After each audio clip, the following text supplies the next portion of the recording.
Notre système solaire abrite 8 planètes, dont la Terre, qui orbite autour d'une étoile de taille moyenne, notre Soleil.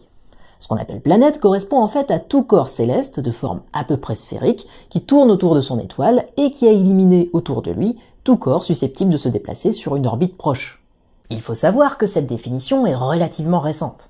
En effet, jusqu'en 2006, le système solaire comptait 9 planètes, la plus lointaine étant Pluton. Cette année-là, l'Union astronomique internationale a redéfini le statut de planète comme je viens de le décrire, et comme Pluton n'avait pas nettoyé son orbite, elle a été reclassée en tant que planète naine. Le système solaire compte 5 planètes naines connues à ce jour, mais des études récentes montrent qu'il y a potentiellement plusieurs centaines d'objets au-delà de l'orbite de Neptune qui pourraient être considérés comme des planètes naines. On classe les planètes en deux groupes. Les planètes telluriques, qui sont relativement petites et essentiellement constituées de roches et de métaux, et les géantes gazeuses, qui sont relativement massives et essentiellement constituées de gaz. Un corps qui tourne autour du Soleil et qui n'est ni une planète naine, on appelle ça un petit corps du système solaire. Ce groupe inclut les astéroïdes et les comètes. Enfin, autour des planètes orbitent des lunes, qu'on appelle aussi des satellites naturels. On en recense aujourd'hui 175 dans le système solaire, dont la plupart orbitent autour des planètes géantes. Pour l'anecdote, la Terre est la planète qui possède la plus grosse lune par rapport à sa taille.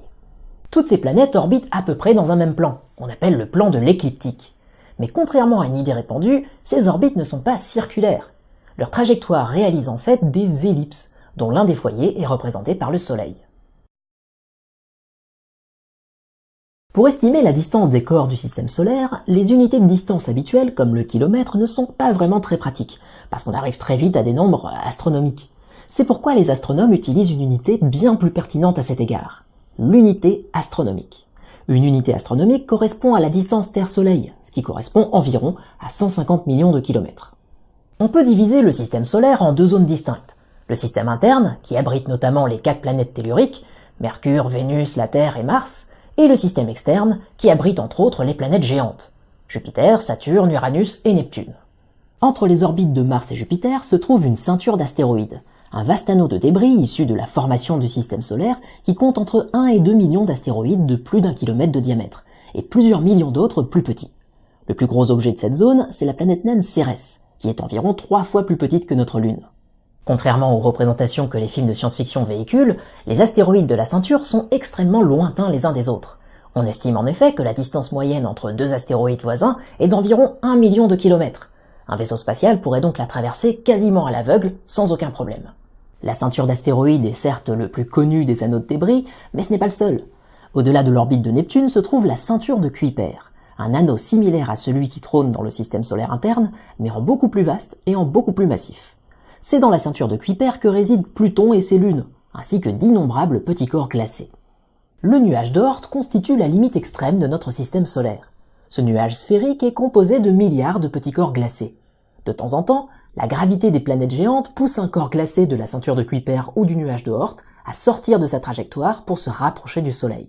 Ces corps chauffés par le Soleil deviennent alors des comètes et peuvent nous visiter régulièrement, comme la comète de Halley qui passe près du Soleil tous les 76 ans. L'histoire du système solaire commence il y a environ 4,6 milliards d'années. Cet âge correspond en fait à l'âge estimé des plus anciennes météorites connues. À cette époque donc, ce qui constituait notre système solaire n'était qu'une région quelconque d'un nuage de gaz et de poussière interstellaire.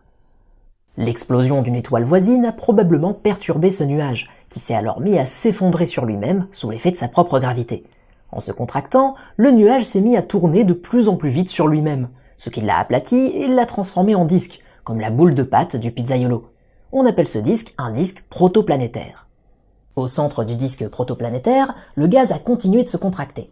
Au bout d'un moment, il est devenu si chaud et si dense que les atomes d'hydrogène qui le composaient se sont mis à fusionner entre eux, ce qui a dégagé une énergie colossale.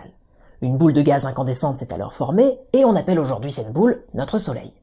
Au sein du disque, les molécules s'agglutinent et deviennent des poussières, puis des embryons de planètes de plusieurs kilomètres, qu'on appelle des planétésimaux. Par la suite, les planétésimaux s'attirent du fait de leur gravité mutuelle et se mettent à entrer violemment en collision.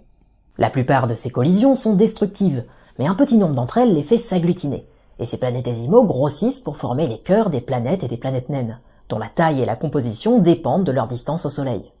En effet, à cause des vents qu'émet notre étoile, les éléments les plus légers comme l'hydrogène et l'hélium se retrouvent repoussés en périphérie, et il ne reste donc principalement que les roches et les métaux à proximité immédiate de l'étoile. roches et métaux qui vont finir par s'agréger pour former des planètes telluriques. D'autre part, à partir d'une certaine distance au Soleil, il fait si froid que les volatiles s'y solidifient durablement. On y trouve donc de la glace d'eau, d'ammoniac ou encore de méthane. La matière sous forme solide est donc beaucoup plus abondante dans le système solaire externe, ce qui fait que les cœurs de planètes qui s'y forment sont beaucoup plus massifs que ceux formés dans le voisinage du Soleil. Ces cœurs massifs vont ensuite nettoyer le disque protoplanétaire et s'envelopper d'une couche de gaz, ce qui va former les planètes géantes. Les débris qui n'ont pas pu s'agglutiner en planètes sont aujourd'hui regroupés dans la ceinture d'astéroïdes, la ceinture de Kuiper et le nuage de Oort.